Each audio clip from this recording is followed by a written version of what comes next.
Billahi minash shaitanir rajim. Bismillahir rahmanir rahim. Alhamdulillah rabbil alamin. Rahmanir rahim. Maliki yawmiddin.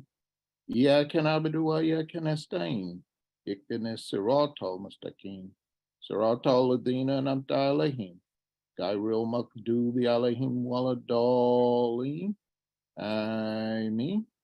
Ameen. So, with Allah's name, the merciful benefactor and the merciful redeemer, welcome back again to our first program of the new year. We are a blessed community. There's evidence of that. Last week for our annual community prayer, there were close to 400 people on this line. Every one of those people could have been anywhere. They did not have to come together to worship Allah. And that is exactly what we did. We spent time in worship together to Allah for all of his many blessings and mercies. And I just wanted to say that before we begin, because as I said, every one of you could have been somewhere else, but instead you chose to come together as a community. And surely Allah promises those who call upon him to answer them. So let's move right into our presentation today. I'm very honored to have Omar Karim, who is the president of Banneker Ventures. And he needs no introduction, as you will see in his work. It speaks for him. And so, Omar, welcome, and please feel free to begin. Thank you, Sister Fitrah, and assalamu alaikum wa rahmatullahi wa barakatuhu.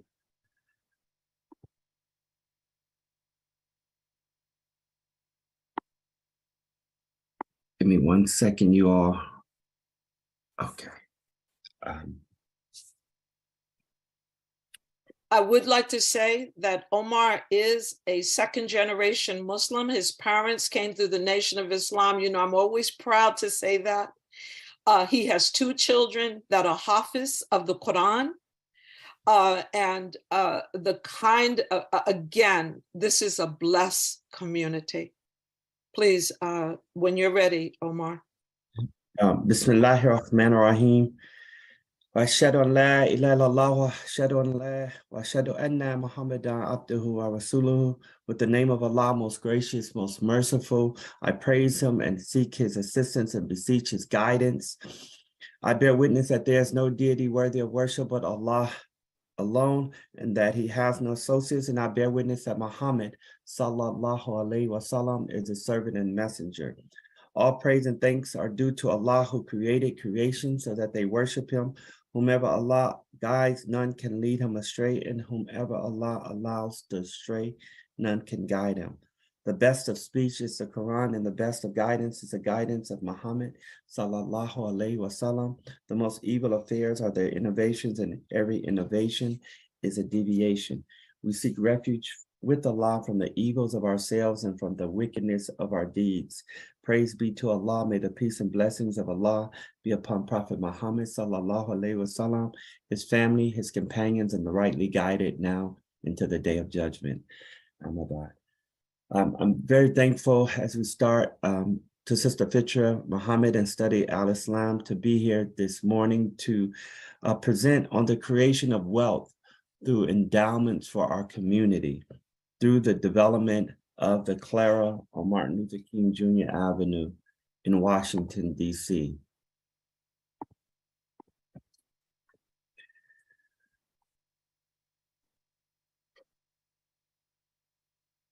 Today's presentation will be pretty dense for some people, and it'll be not as dense for others, but I wanted to really, I've been thinking about this presentation for some time, and I wanted to do justice to our community so that our community will know that it is possible for each person on this line in every community in the country to do something like we're doing at the Clara, and to do something even more than what Master Muhammad has been able to pull off with the development of this $46 million mixed-use affordable housing retail project in the heart of DC.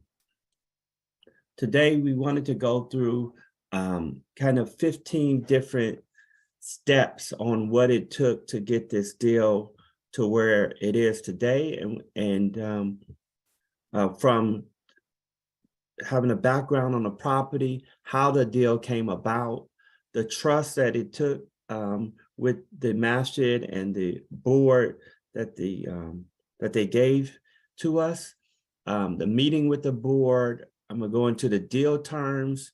We're gonna talk about the governing documents for a project like this. We'll chat a little bit about the development team and who's on the development team. We'll talk about the zoning change, which we were able to get so that we can increase value and pay an additional $1 million to the masjid. We'll talk about the community engagement and the importance of that on a project like this. The naming of the project, we'll go through the design, we'll talk about the financing, the groundbreaking, which was such a historic day back in October 2021. We'll share some photos, and then we'll go and we'll show everybody what construction looked like from the time we broke ground to what it looks like today. And then finally, talk about if people want to live in the Clara, what that looks like, how much the rents will be, and then open it up for Q&A, if that's all right with everyone. So for 50 years, Master Muhammad owned this building here that housed a number of different uses over the last 15 years. To the left, where this car is parked on the screen, the masjid was able to acquire an adjacent property about 15 years ago. This is in the heart of historic Anacostia of Washington, D.C. And over the years, this property has housed the Shabazz Bakery, the Claire Muhammad School, America's Islamic Heritage Museum, and other uses. In 2016, the masjid began considering, what to do with this property. This is not where Master Muhammad is located.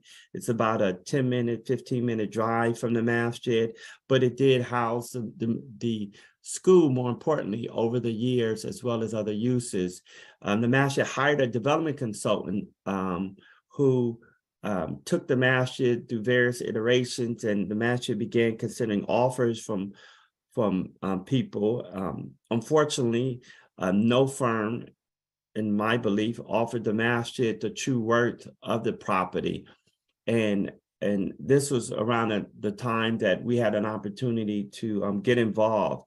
And in April 2018, just as the board was about to sign a deal with the firm to develop the property, somebody who knew our work in the community, who we had done business with in the community, suggested that and I didn't even know the masjid was actually looking to develop this property. They suggested to one of the board members that he meet with me and talk about what we might be able to do with the masjid. So we had coffee at a Starbucks at Howard's campus that spring, and he shared with me what the masjid's intentions were. And I asked if I could meet with the board to find out more and discuss what was going to happen. Prior to then, we did a little background on the project or where the location was, and did some basic due diligence on the site. In May of that year, about a month later, I met with the board and we made an offer. Really, it was a sight unseen offer, and I didn't know what others had offered the masjid, but we said in that meeting that we knew what the value of the property was, and we said we would give the masjid $1 million more than anybody else had offered them. We put together a term sheet that included a $3.8 million in cash to the masjid, $1 million which would be paid to the masjid if we were able to increase. Give me 1 second, you all.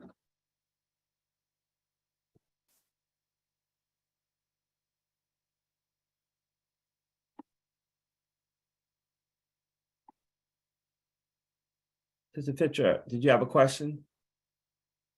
Get your hand up. I can't hear you. No, continue, please. Okay, thank you. Mhm. We're not going to take any questions until the end of your presentation, so you can just continue through, Okay, thank you. of course. So we agreed to pay the master $3.8 million, $1 million of that, which was contingent if we were able to increase density on the site, which alhamdulillah we were. The master would be the majority owner of this to develop property, which is pretty unique in order to keep the masjid into the deal. The project would be 100% affordable on the apartment side, and it will have ground floor retail.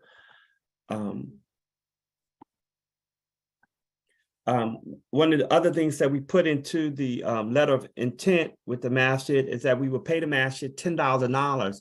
And I grew up in this community off and on, and I went to Claire Muhammad School, and I knew the imam and the board, but we said, it's fine.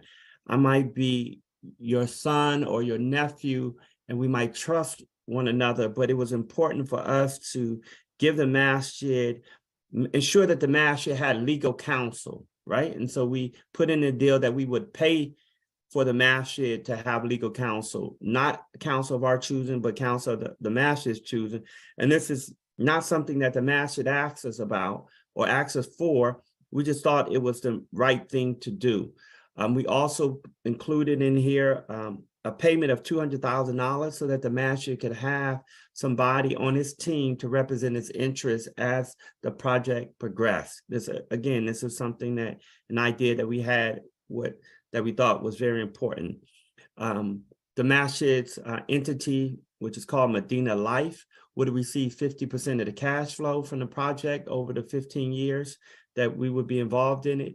And then we also promised that members of the community would be allowed to help build the project. And thus far, Muslims and members of the community have been awarded the HVAC contract, which is a multi-million-dollar contract, the electrical contract, which is multi-million-dollar contract, the painting contract, as well as the construction of the retail space. All of the retail on the ground floor is being built by a member of the community. It's nearly $6 million of probably $20 million in total subcontract dollars. And this doesn't also include other block subcontractors. So all of the concrete that got poured on the project is a local Black concrete company that we work with, and other Black firms as well.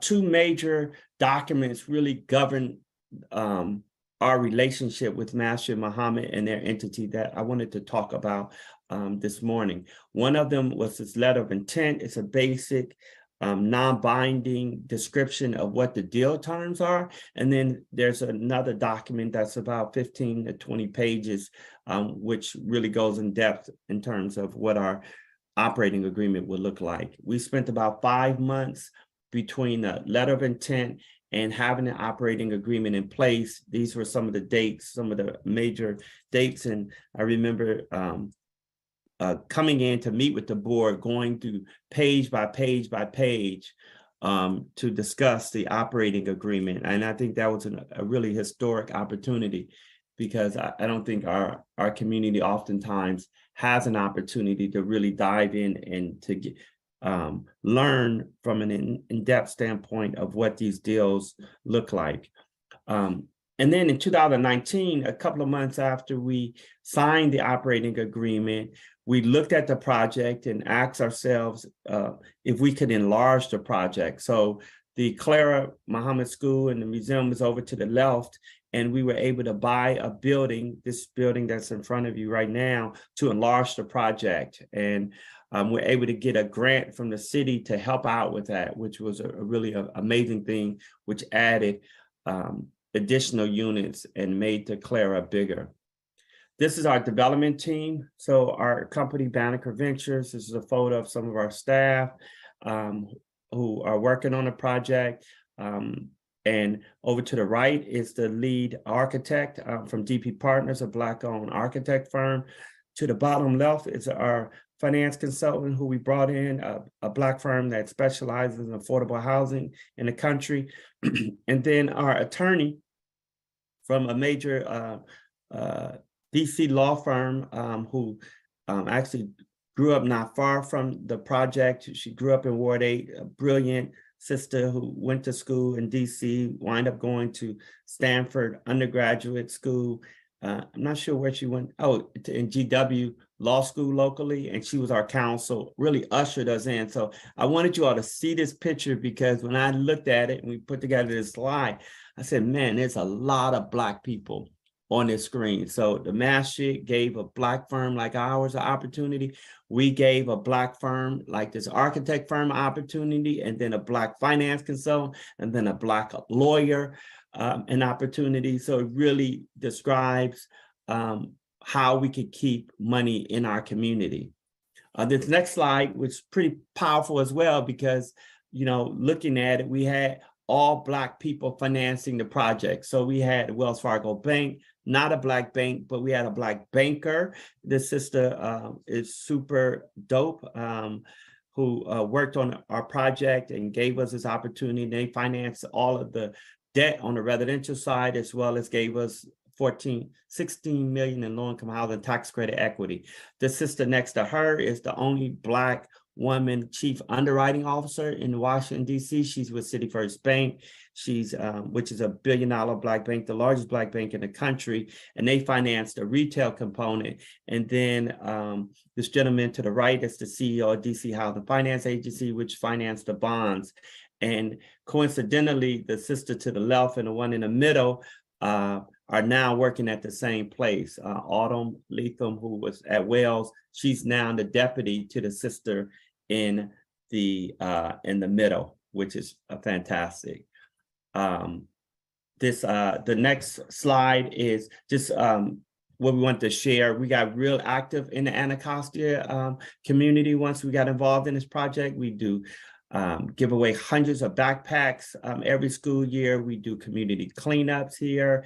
And a sister from the nation is actually the ANC commissioner, who was our biggest supporter on this project. And we work hand in hand with her on a lot of different things in the neighborhood. We hired some young people, some youth to go out in the neighborhood during COVID to clean up the neighborhood. And then we give out hundreds of turkeys on a regular basis as part of our effort to feed our people in the community. We also gave out a ton of books and bicycles, I think around $30,000 in the city when we were trying to get people out post-COVID. And then we hired some interns.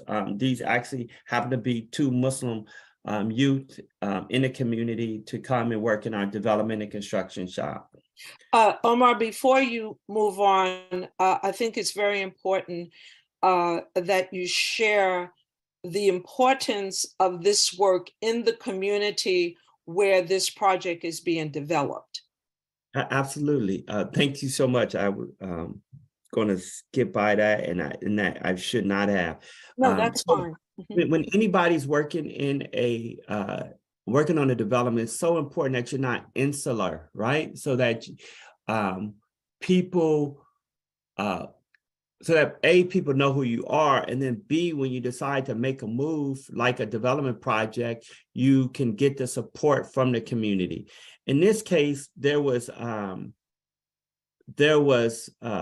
not a lot of support to do an affordable housing project on our property, the property that we own, from the Advisory Neighborhood Commission, right? And so we went out and touched everybody in the neighborhood to get support from the people versus from a few elected officials. And the type of things that, you know, we did here garnered a lot of support. This sister on the front page here to the left, she's one of the really influential person who some people tried to convince her to not support our project. And you can see that she's here with us and we have a long-term relationship, as well as these brothers, many of these brothers on this page who was at an event that we did following Ramadan in 2021. These brothers, some brothers were inside right?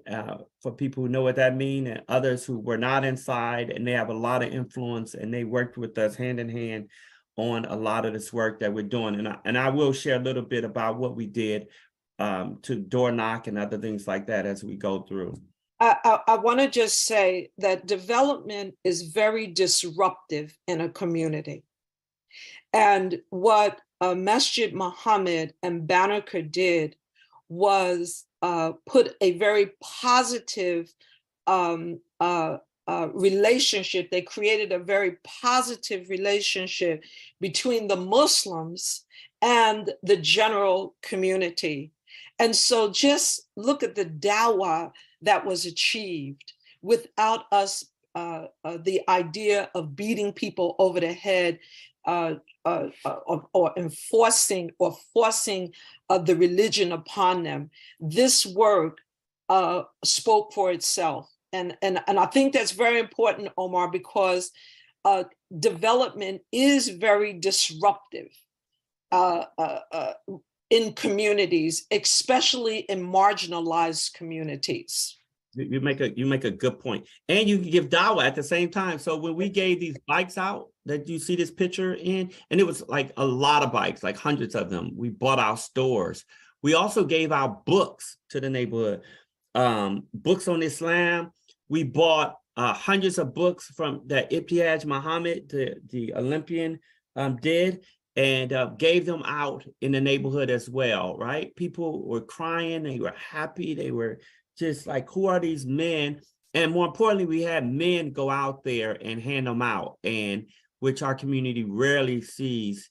And it's just a blessing, as we'll talk about some more. So this zoning change that I alluded to earlier, we looked at what the project could do, and we went to the city and requested an increase in zoning so that we could have more density and have more apartments. And we were able to build about 30% more apartments here, which ultimately led to $1 million additionally going to the masjid as a result of this. We hired a very seasoned law firm to work with us on this, and then we submitted our application 3 months. I put some of these dates on here because it's important to see what the timing is. So 3 months after we executed our joint venture agreement with the masjid, we applied for a zoning change, which is very quickly. Sometimes that could take a year to do. And so this slide here was very important, and this is what Sister Fitrah talks about. So we went out and we said, we're just gonna go door to door and get support for this project. And so we designed this little yard sign, and we went out and knocked on everybody's doors, hundreds of people's doors. We got people to sign petitions saying they supported it. And then we had meetings at the Clara site, which was the home of the museum, and did numerous presentations. And one of the things that, the most important thing that really sticks out to me is this picture of this sister Brenda, who's sitting on the front row of this presentation and the front row of another presentation we did at the museum. The sister was always present and supportive of our project. She returned to Allah last year. May Allah bless her with the highest level of Jannah, say Ameen.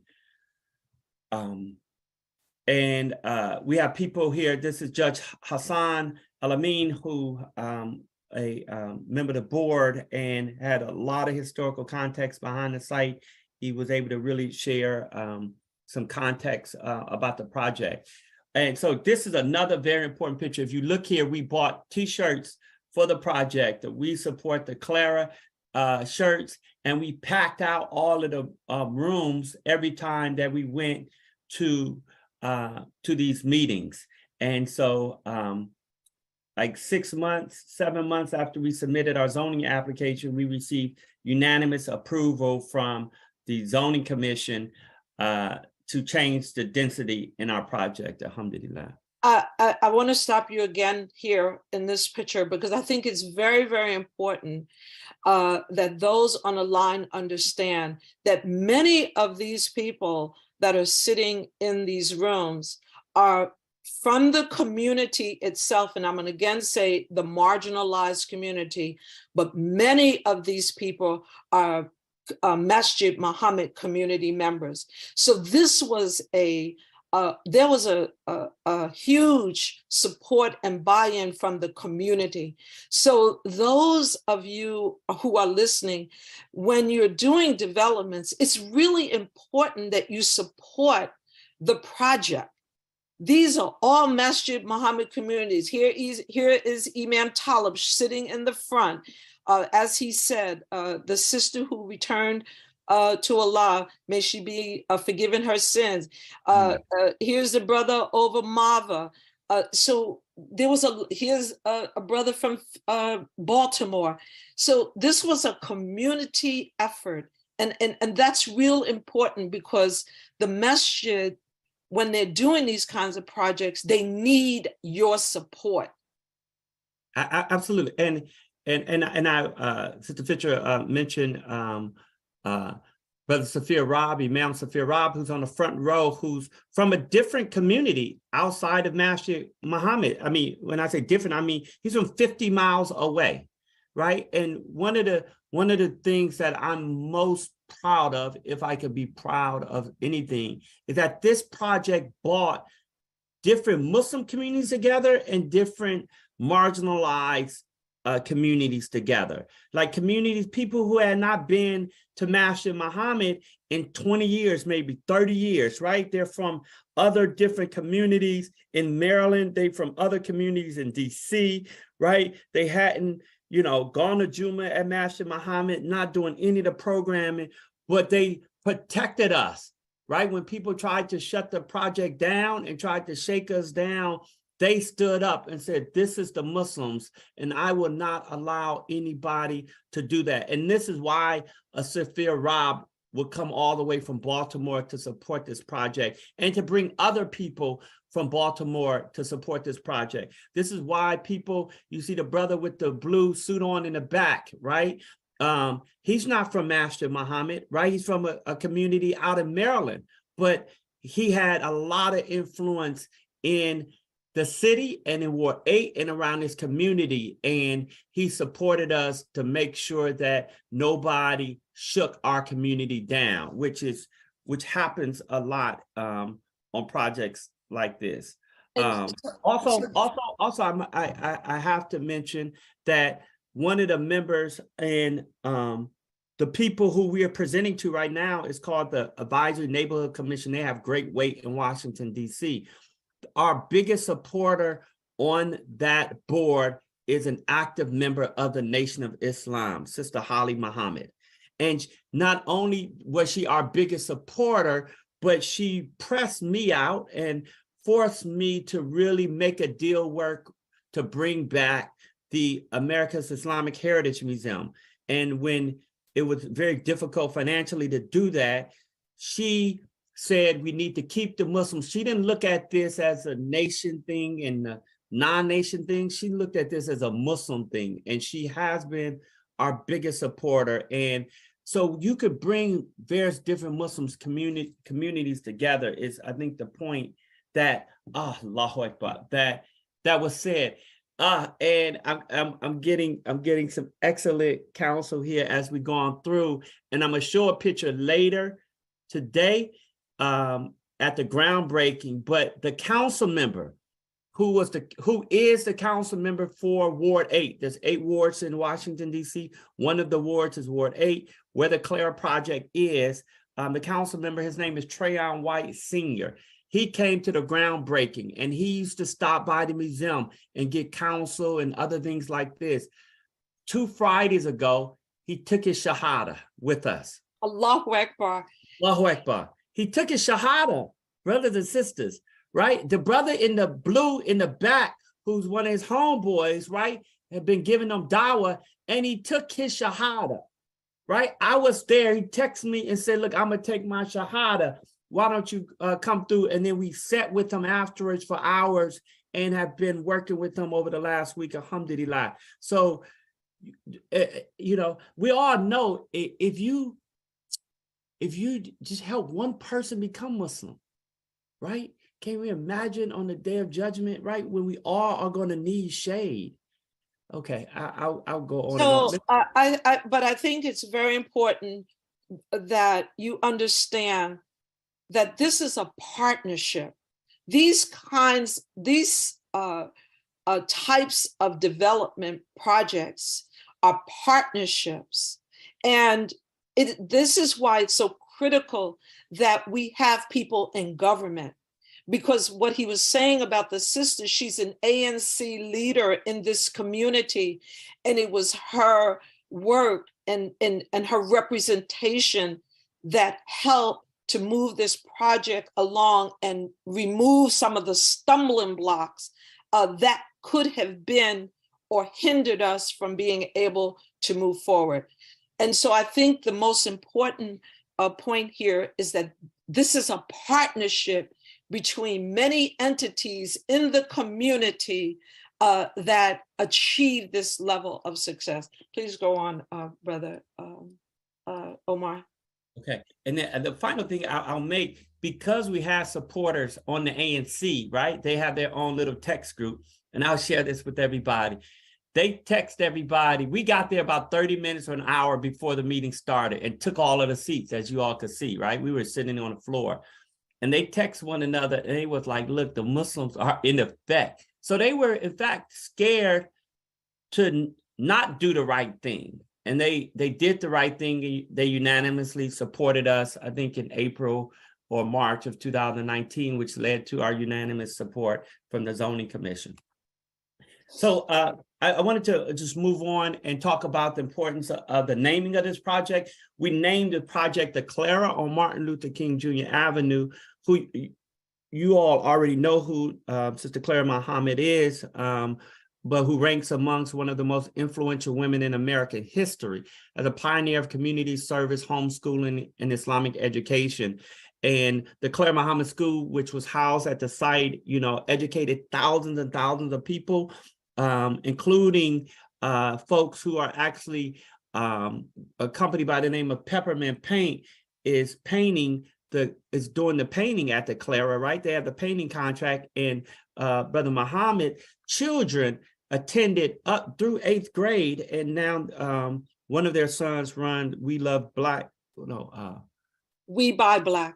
Buy Black, thank you. And they were out at the site a couple of weeks ago, and we were talking about it. But to honor Mother Clara like we did, there was no greater thing that we could do with naming the project. And I attended Clara Muhammad School in Detroit as a child, and I'm grateful to Sister Clara and her leadership. And one of the other things we did is, for many years, Imam Yusuf Salim, who was the imam at Masjid Muhammad, used to also be the principal of the school, right? Volunteering and spending time when he wasn't at the masjid and teaching. And he held it down for many, many years. And because of his love of our community and love of our people and our youth, and he continues to teach, we have decided to name a room after him in the Clara. It'll be the Imam Yusuf Salim room at the Clara. And it's going to be like where our library is, because he's a scholar, and where people are going to go and read and other things like that. And I'm extremely grateful to the Imam who held it down for all of our young people over the years. And every one of you listening today have equal in your community, in our national community, who have held it down for years and years and years. And we are obligated to acknowledge their work and show appreciation. And this is just one of the ways to show appreciation. So we're walking the walk. I can't say enough about acknowledging those in your area, in our national community, that have sacrificed all their life to seeing this, to seeing us, our community, move forward and make advancements. And we need to love ourselves. Like, even the naming of this, and I won't go into it, but it wasn't easy for us to get this project name like this, even though we're a developer, but I would not be moved. I'll say that, right? We were going to name this project in honor of this brilliant, beautiful Black woman and her family, and we did, and we are. And we're giving dawah just by the name, right? In our community, right? We should honor our people, as Sister Fitrah says, and we should honor those who made sacrifices, like Sister Fitrah said. And we don't have to ask anybody to go do that. It's the right thing to do, and we should act on the right thing to do, just as the masjid acted on and did the right thing by selecting our company, right? I can't even like go on and on. They could have selected anybody to be their development partner, and they partner with a poor kid from Detroit and Memphis, and somebody from our community. We didn't have 100 tax credit deals or 50 past projects where we built projects like this, but they gave us a shot, and alhamdulillah, we're making them happy as a result. So the do for self mentality. Just like we're bringing on the Sweet Tooth there, just as there was a Shabazz bakery there, we're bringing a halal restaurant back to the site called Sweet Tooth, a member of our community, and they're opening their first restaurant in Washington, D.C. Alhamdulillah. I want to just say we did vet Banneker Ventures, and I don't want to anyone out there to believe that we went with Banneker Ventures merely because they were a Muslim developers. Of course, that was a credit to their work, but the board vetted Banneker Ventures a lot. And they passed all the tests. And so, yes, that it is important that we do the best work we can, because when the opportunity is presented, you cannot believe that somebody should spend this kind of money with you merely because you say you're Muslim. That is not enough. Yeah. And so, Omar, we're not going to leave the impression that you were not vetted. No, in my opinion, you passed the Banneker Ventures, passed the test. I appreciate that. I would add, I probably was vetted a lot, like in my opinion, too much. But that's another thing. The board wanted to go see our project. They wanted to talk to clients and go out there and go in the buildings and all of this stuff. And I was like, look, I thought I was good.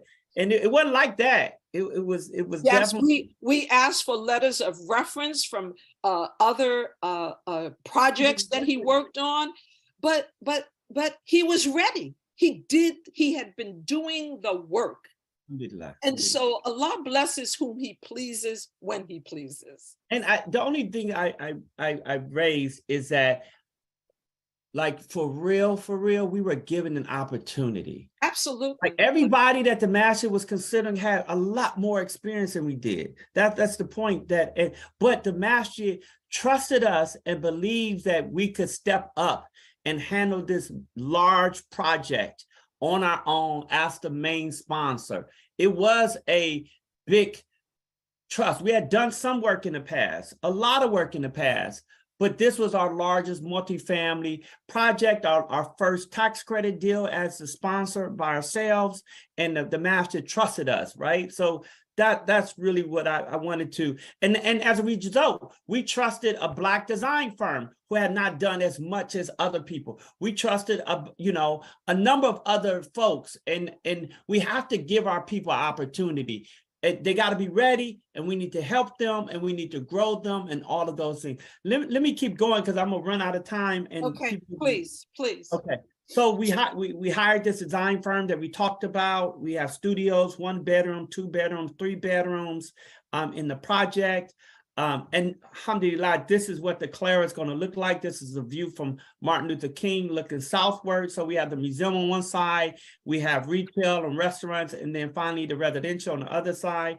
This is a view of the Clara from the residential entrance, and y'all see the hijabi walking down the street. I told them, look, put a hijab on a sister walking down the street, right? Like you can just, and now people see that this is even given dawah when we're sending to our lenders and investors and other people like this.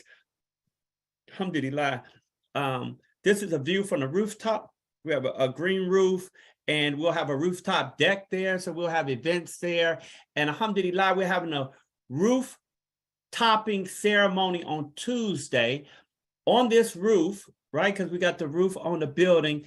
And one of the brothers from a different community, mind you, okay, this is how this project brought us together, from a different community. He's going to go to the roof and he's going to call the adhan to the community. Allahu Akbar. Allahu Akbar. This is beautiful. We also are likely to have some solar panels on the roof. We're scheduled to have solar panels, and we started an energy company as a result, right? Called Banneker Environmental, that'll own the solar panels. So just a lot of opportunities. This is a view from the inside. Now, I didn't even come up with this view, right? Our architect, who's not Muslim, came up with this view. And you go in and you see Sister Clara Muhammad with one of her daughters, right? Praying in their whites, right? So I was thinking, look, this like, what an amazing view.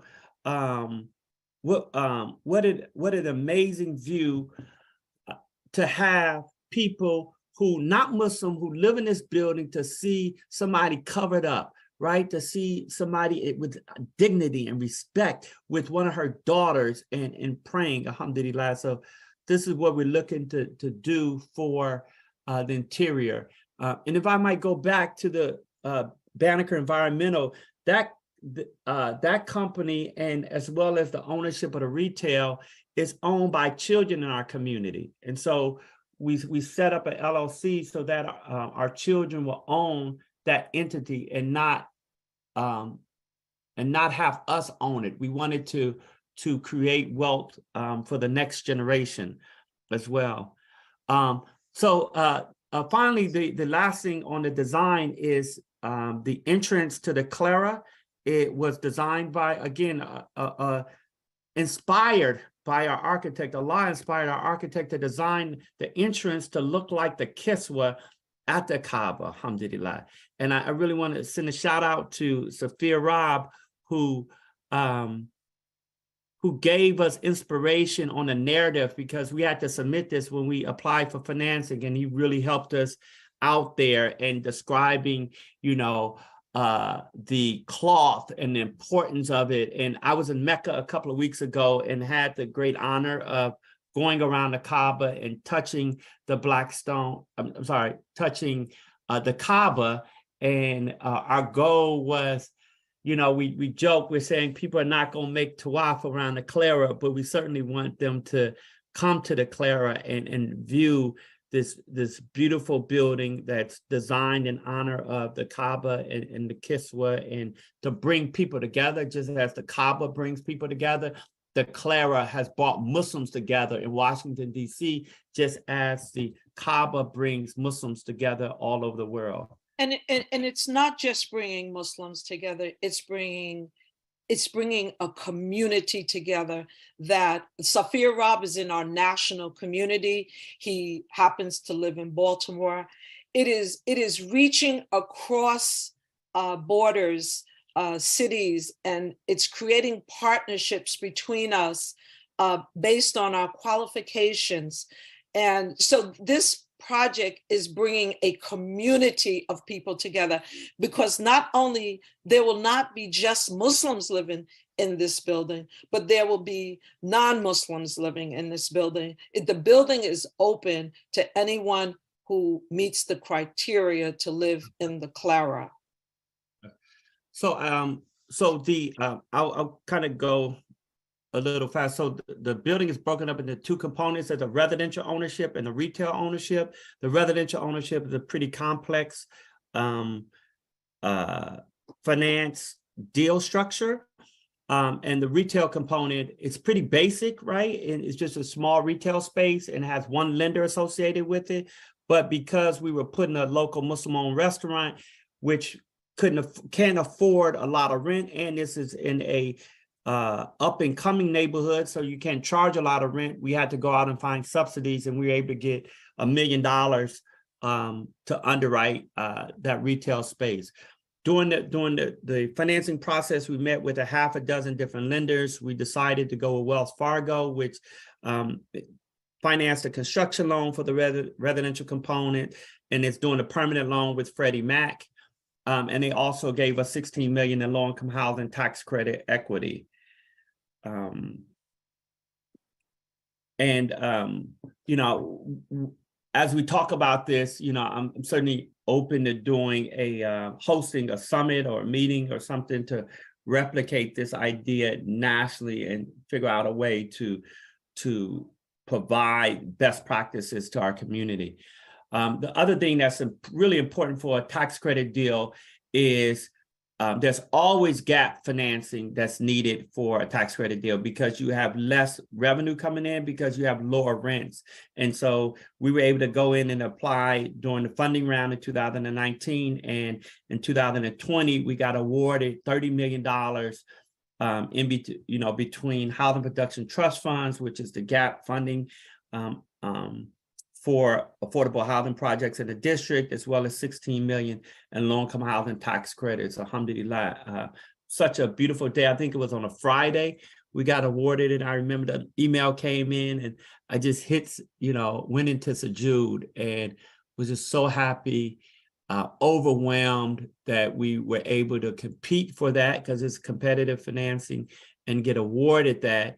And then I remember calling Imam Talib and sharing the good news with him, as well as the board. And look, this is just 2.5 years ago we got this funding, and now we're more than half complete with the project. So I wanted to really share this, because this is the residential component. It's a $46 million deal. $43 million is the residential component. We talked about some of these things already. $14 million in gap financing, $16 million in tax credits, and a nearly $11 million first mortgage. And then the other uses of the funds, $4.8 million in acquisition. We talked about that. $3.8 million to the masjid, $1 million we gave to the adjacent owner to buy their property. A lot of other fees and costs and other things like that. It's a pretty complex thing, but it's understandable. We're not sending people to the moon, right? Or to Mars or anything like that. And people can understand this, and that's why we wanted to show this. The retail component is about $2.7 million in cost, and so we want to share this with folks as well. And then the construction closing. So we finally was able to get a construction closing scheduled for September 29th, one day before the end of the fiscal year for the city, which is a really important date. And we had calls twice a week for the entire summer through September, and everybody had their own lawyers on the phone. We had a number of lawyers on the phone. Everybody else had their own lawyers on the phone. And so that was a big, big thing. I wanted to really point that out. And there was a lot of Black lawyers on the phone, which was so dope. I was so happy to see our people involved in that.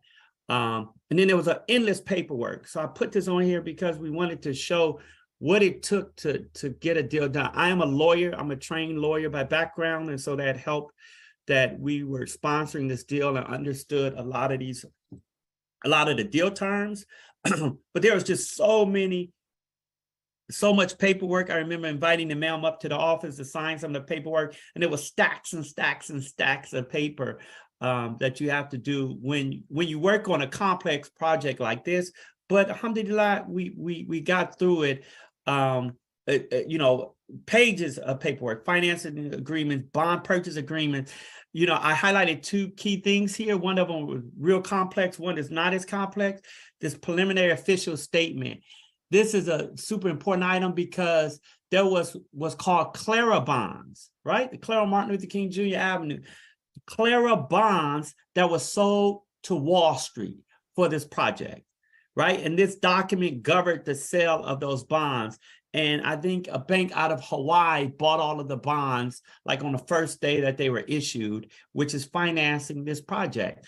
And then a real arcane thing like a certificate of insurance was so important because all of the lenders wanted their own insurance requirements for this project. And we had to go out and get insurance to cover everything on this project. And so even though it's a unique or arcane thing that people don't think about all the time, this probably was one of the most important things on here as well. And then the final thing is a right of first refusal with Medina Life, which says that Medina Life has the right to buy us out at year 15, which is so important. We structured this deal from day one so that the community could have, it had 100% ownership before we got involved. And alhamdulillah, year 15, it will have 100% ownership as well. Now to probably my favorite part as we close. This was the groundbreaking ceremony for the Clara, right? This happened about 15 months ago. The guy in the orange shirt is the council member who took his shahada 2 weeks ago. The guy sitting next to him is the deputy mayor for the city and strong supporter, other Muslim community, and strong supporter of ours as well. Imam Talib is on the right of me, and then Imam Yusuf Salim is next to him as well. We had the Quran recited at the beginning. This is my daughter. She's 14 now. She's a Hafiz of Quran, alhamdulillah. She recited, and it was such a beautiful thing to have her up there opening this amazing ceremony. And thanks and shout out to Sister Fitrah, who encouraged us to have Zaria lead us that day. There's a picture of the board at the masjid and some of the leadership at the groundbreaking ceremony. It's a picture, of course, of Sister Fitrah, who was really the glue along the way. This is a picture of some of the community members from the masjid, and as well as from others. This picture over to the right is a gentleman from the community in Memphis, who's a friend of mine and our father's, and who came up just to attend this groundbreaking. He flew up from Memphis. May Allah be pleased with him. And then we got Hasim Rahman, the heavyweight champion of the world, in the back. It was great to see him to come up again, bringing different Muslim communities right together wherever you live. It was just fantastic. And then the visionaries, right, over the last 30 years who held it down, Imam Talib and Imam Yusuf Salim at the groundbreaking. This is a picture of some of our staff who worked on the project. May Allah be pleased with them. And then this is the demolition finally, right? We demoed the adjacent building. Behind it is the Clara building. And then we demoed the Clara, and it went from the Clara Muhammad School to the Clara on Martin Luther King Jr. Avenue. Then we began demolition, excavation at the site, right? We began sheeting and shoring around the site in November. And then we started building the basement. Right, this past winter, last year, we finished up basement construction here. This is a concrete that was poured by a black firm, right? A lot of concrete in this building. This is the first floor retail space. Behind me is where the restaurant and Sweet Tooth and the museum is going to be going. This is the second floor, top of our construction slab. A lot of people working on the site. And I just wanted to show the magnitude of what this building looks like. This is the first floor or the second floor framing construction. And these are all of the apartments and where people are going to be.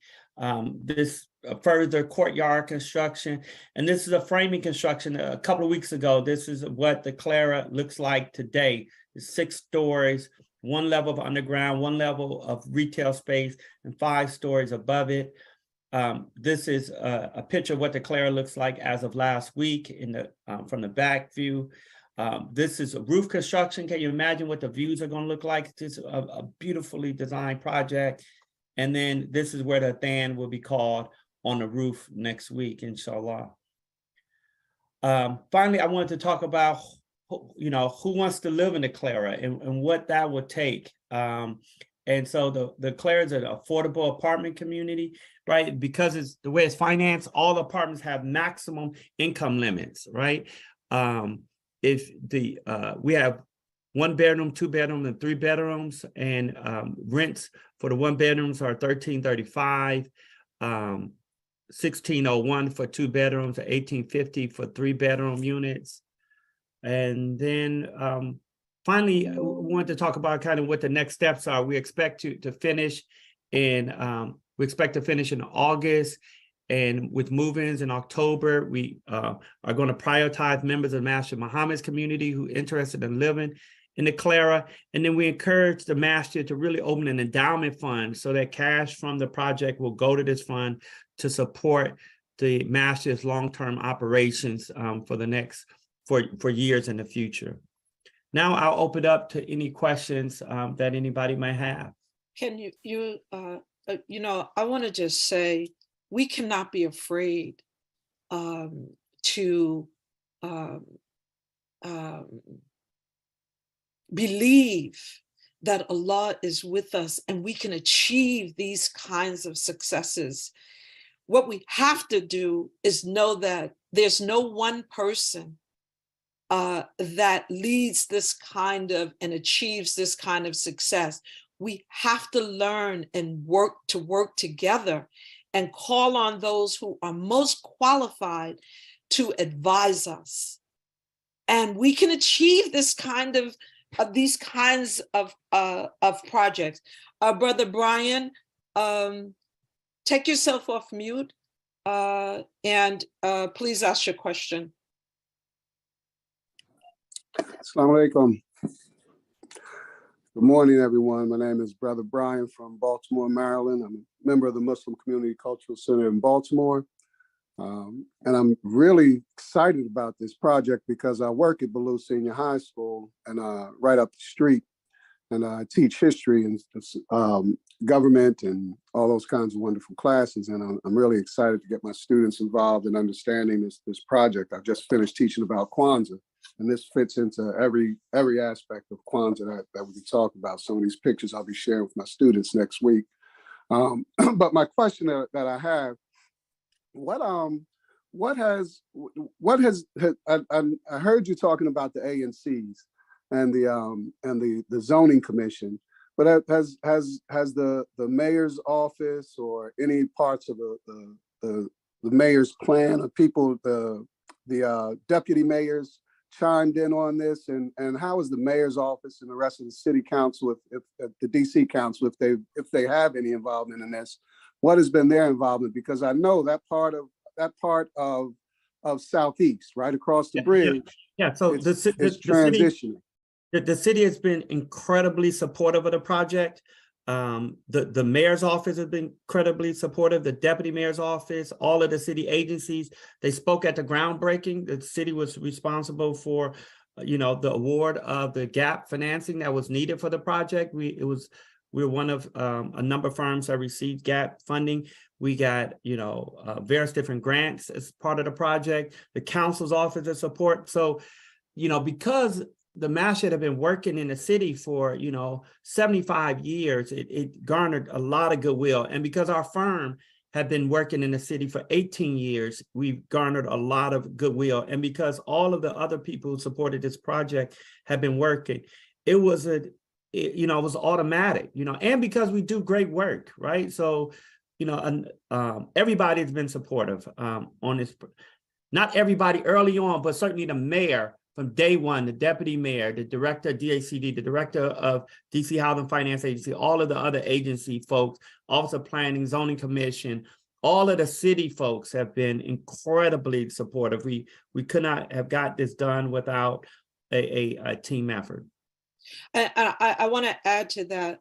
That is why it's so important that we're working in our cities together with other entities, other organizations, the mayor's office, because you can't do a project like this without the mayor's office. It just doesn't happen. There's so much that they can block, or and Omar, you could speak to this, the time limits.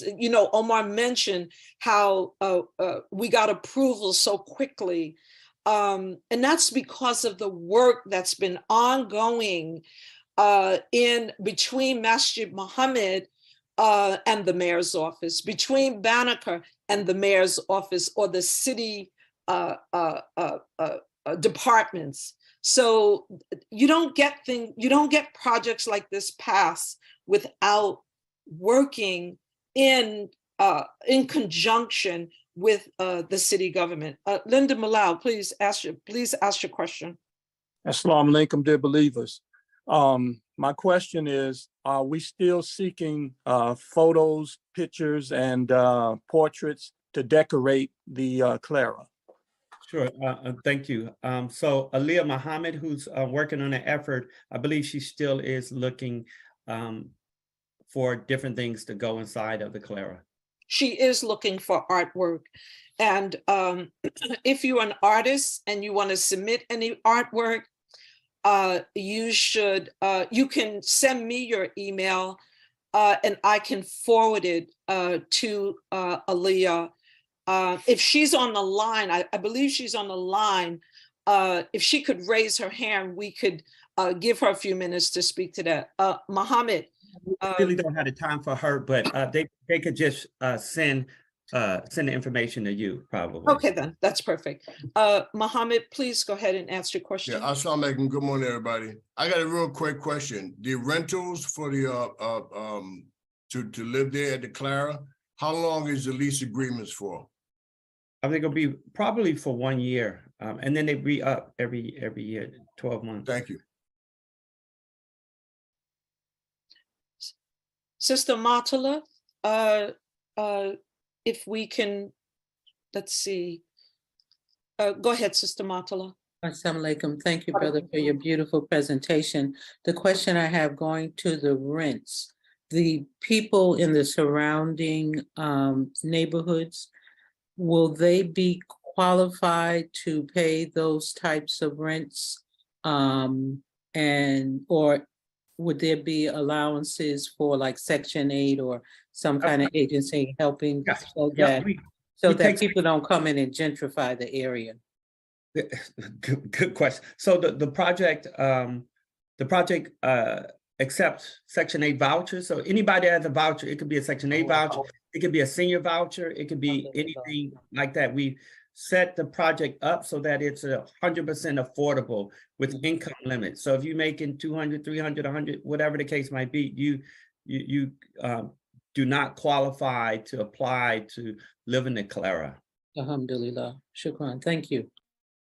Brother Omar, are you off mute? Brother Omar, Naima, if you could, Jenna, if you could take your, okay, Jenna, please ask your question. Jenna? Yes, assalamu alaikum to everyone. So are you saying that the housing, Sister Clara, it won't be based on your income or just Section 8? No, it will be based on your income. I'm sorry. It will be based on your income. What I also said that if you have a voucher, right, a Section 8 voucher or another type of voucher, we will accept those vouchers as well. And beginning this spring, we're going to be having some outreach sessions with the property management company, Fitrah Management, which is another Black-owned company that we hired to work on this project. And there'll be sessions with the community on how people can get on the wait list and how they can get their paperwork in order so that when it's time to lease up the project, they can move in. Okay, so you haven't started a wait list yet? There is a wait list. If you're interested in putting your name on a wait list, you can just send that information over and we can get you on the wait. You can send it to Masjid Muhammad, Jenna. You can send it to Masjid Muhammad. They are accepting names on the wait list. All right, alhamdulillah. Shukran. Thank you, Jenna. Sister Shira, we're going to take 3 more questions and then we're going to close this out. Just so you know that this recording will be in the newsletter next week. You can listen to it once again. Sister Sharon, I think you're off mute. Please go ahead and ask your question. Assalamu alaikum. This is excellent. My heart is full because I was raised and born here. My question to you as a healthcare person, are any of these units going to be amenable to those to age in place, our seniors, bathroom, things of that nature? Yes, ma'am. Okay. Excellent. Shukran. Thank you. Sister Naomi, can you take yourself off mute and go ahead? Thank you, assalamu alaikum, and thank you so much, Brother Omar and Sister Fitrah. You mentioned something about helping communities around the nation, across the nation, who may have an interest in duplicating. You said something about workshops.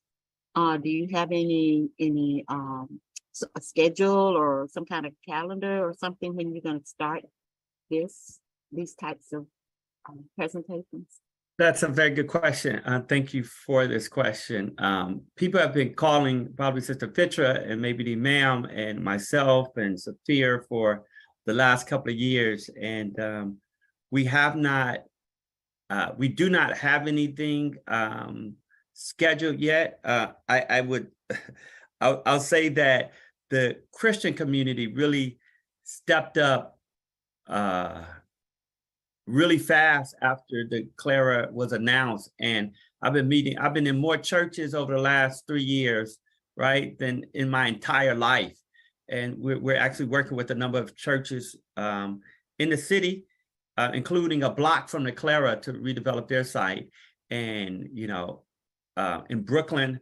And, I told myself that in our team that I didn't want to spend that much time with them. I wanted to spend more time with our community. So I need to get together with the brothers and figure out what we're going to do to announce something. But if you're interested, you could email Sister Fitrah, and if I would ask her to be a collective board for folks that's interested in doing something like that. Thank you, Umi.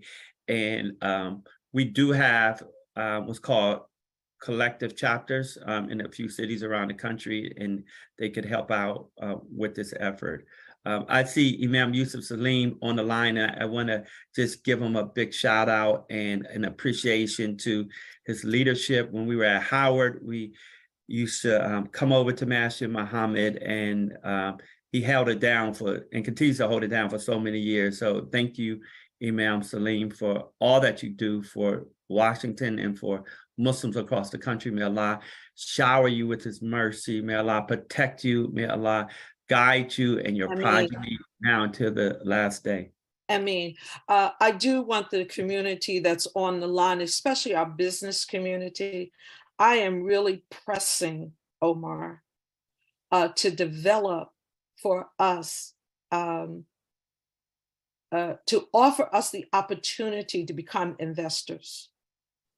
I'm pressing him, and I'm making this public because I am pressing him. We met with a developer early on, which we did not go with. But when he came to give his presentation, the one thing he said was his investors are teachers, and that that the money, that the investment monies that they give him in order to develop some of the projects that he is involved in, and he's a big developer in Washington, D.C., is to make sure that the teachers who are investors get a return on their money. And I'm saying that to the business community that's listening, that I'm really pressing for this, not necessarily for me, but we all have 30-year-olds down that are looking for ways to safely invest their money. And we need our business community to step up, and so that that we invest our money with those whom we trust. Many of us invest our monies in stocks, and we don't have a clue who these people are and how they're using our money. So I'm just making that public because I want to put him under more pressure. I'm not sure who you're talking about. Talking about you and other business people in our community.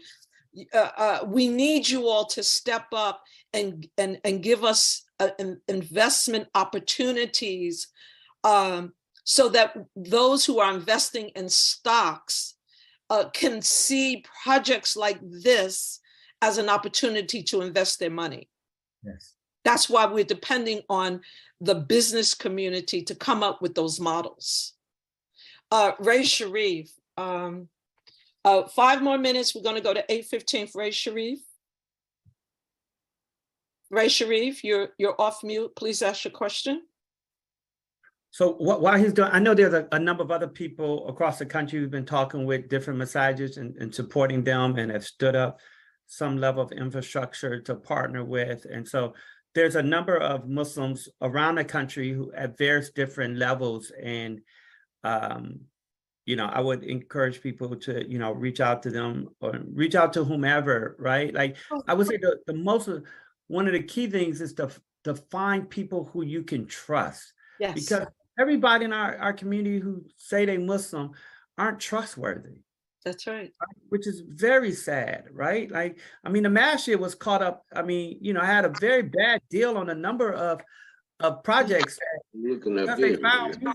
They were able to get out of these bad deals for real. And we should talk about this. There's some corruption in every community. I mean, the Prophet ﷺ said, we'll be like some of these other people, but just a lot less. And I pray that we are a lot less. And we have the deen, and we have the best book and the best example, and we can do right. And we should encourage us to live in an honest and ethical manner, and not be like some of these other folks are. We're going to move on to Ray Sharif. Ray Sharif, please ask your question. Ray? Saraya, Assalamu alaikum. Please ask your question, Saraya. Walaikum assalam, Sister Fitrah and everyone. I'm just going to be really quick. I put the email in the chat for our brother Albert Sabir, who you connect, who you email for the Clara. Thank you. Thank you. Ray Sharif, please ask your question. Assalamu alaikum. Can you hear me? Yes, we can, very clearly. Oh, thank you so much for everything that I'm hearing today. I want to thank everyone for your efforts. I have a project that fits the next project we possibly can work on. I happen to be a Vietnam veteran. And many years ago, going to the VA, I asked Allah, is there something that I could do for the community? I came up with, after seeing so many people in wheelchairs at the VA, Allah inspired me to design a 3-unit handicap accessible home, with the first 2 floors being completely handicap accessible. I happen to be a veteran, and knowing the market like it is, this is a way that we can do smaller projects as individuals, or we can do it as a community or as a masjid. I own property in Baltimore. I had an architect actually design a 3-unit floor. I have a general contractor who's given me an estimate of $525,000 to build. I'm in the process of seeking financing for this project. I have excellent credit and the money that's needed, inshallah, to do this project. So any input, somebody might know a lender that could help move this on, it'd be much appreciated. But it's a smaller project that families could do on their own. Groups of people could get together. A masjid could do it. Affordable housing, as you know, is so much needed. So that's basically my comment, inshallah. And I thank again to all you guys on your efforts. Ray Sharif, if you can put in the text how the community can contact you. Ray Sharif is he's not only a community member, but he is a respected community member. I have known him for 50 years, and he is highly regarded and trustworthy. And so Ray, you're not, you're a loved community member that many of us have known all of our life. So please put in the chat how those can contact you, and you should be in touch with Omar. We're going to take one more question from Kenneth Jones, and then we're going to close out. And again, you can reach Banneker Ventures. Omar, can you tell people, or can you put in the chat how people can email you, please? Yes, I'll put it in. Yes, Kenneth. Can you go ahead and ask your question, please? Yeah, assalamu alaikum. I just wanted to acknowledge Brother Omar and his effort. It's just again just a momentous event, and fills my heart with for joy to see us doing projects of this size and scale. And so two comments and then a question. And the other part, Sister Fitrah, I really appreciate you bringing up the idea that we need to learn to invest with each other in a way that supports not only people with money to invest for their long-term gain, but also to help support members in our community who are doing these types of projects.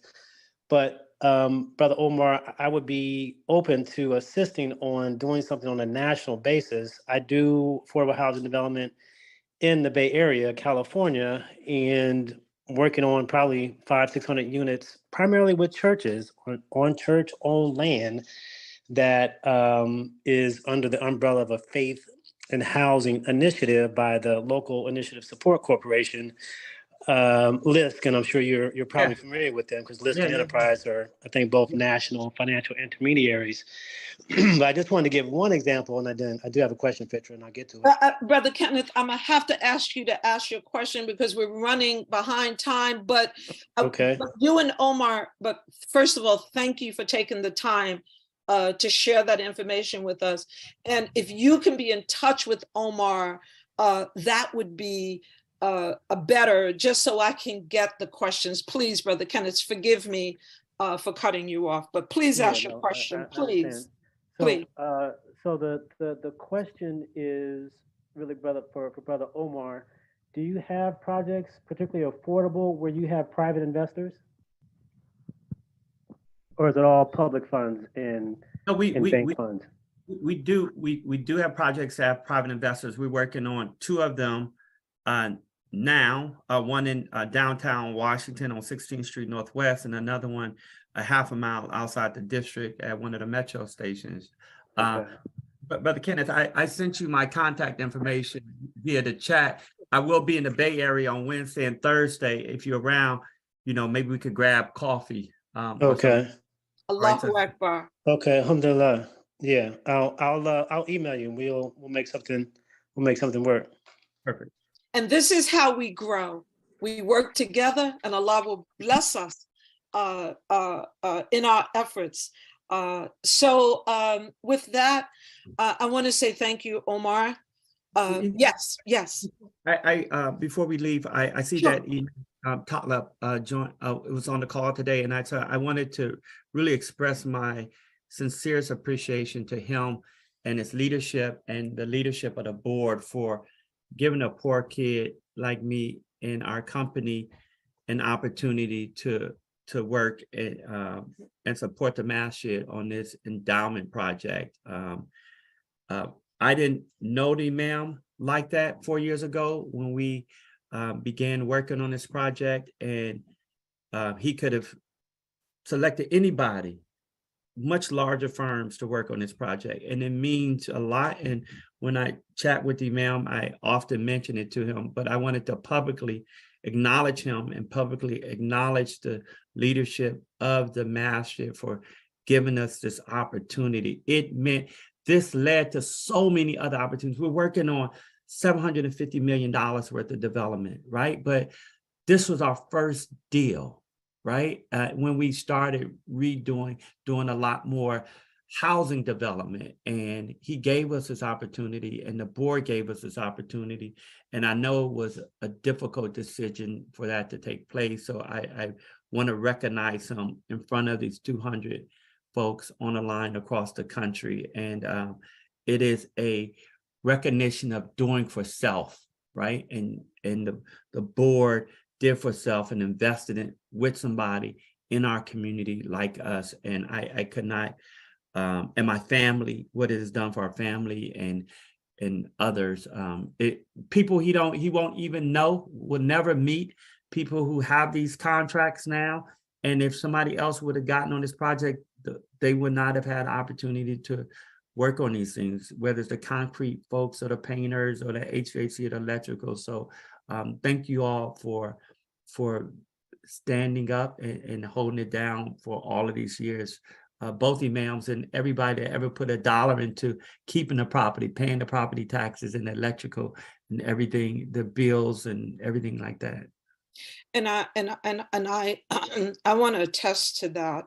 I sat on the board during the time when you were chosen, and there was a lot of back and forth discourse. But I can tell you, as a board member at Masjid Muhammad, that at the root of the decision was the fact that you were a qualified Muslim company. And I don't want to I don't want to lessen that importance, because it is really important that we understand that the only thing that stands between us and success is the work. We have to work. And we've been working in this community for a lot of years. And the fact that there's this trust that's being developed between us, it is because we are engaging each other, and we're depending on each other, and we're having conversations with each other, and we are able to have discourse without becoming angry and taking our toys and going home and not following through on what our goals and objectives were. So yes, I agree with you that it wasn't just the board at Masjid Muhammad. It wasn't just Imam Talib Sharif. It wasn't just the development company, the development committee that it wasn't just the community members. It was all of those energies and spirits that came together that moved this project forward. And yes, we are grateful to the leadership. We're grateful to the committees that came together. We're grateful to the members that paid their money, and it has paid off. And we're grateful to you for being able to step up when you were given the opportunity. That's important. Thank you. And I'll just say one final thing. You mentioned it about not taking your toys away. Like, this is so important or whatever, right?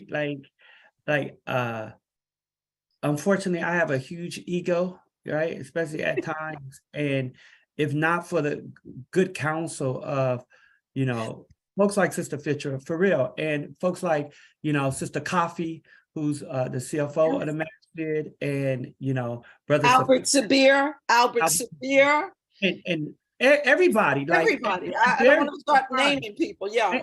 And to have somebody the deal almost didn't happen. The day we were closing, we shorted the masjid several $100,000 because there was I don't know what happened, right, with the paperwork and the amount that the masjid was supposed to happen, but there was several $100,000 that was not going to get wired to the masjid that day. And Coffee was like, look, where's my money at, right? Yeah. And I had to tell her that we didn't have it. And we got on the phone with the imam.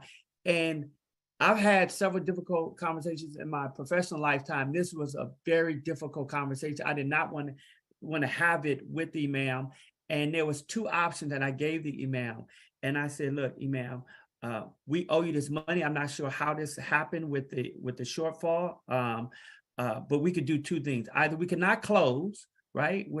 Because we owe you this money, and rightfully you deserve it, or we could close and we could figure out a way to get that money to you all at some point in the future. That's and right.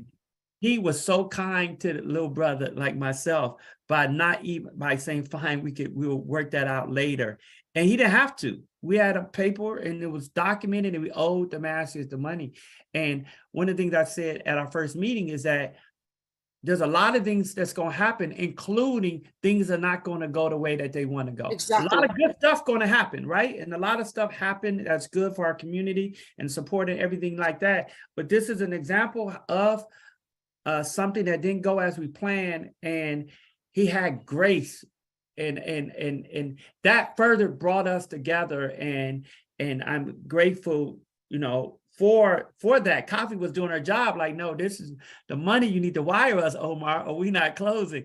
And he had grace, and I appreciate it, and love in his heart. He talked about that at Juma on Friday. Yes. And maybe all as Muslims have love for one another and tie our hearts together.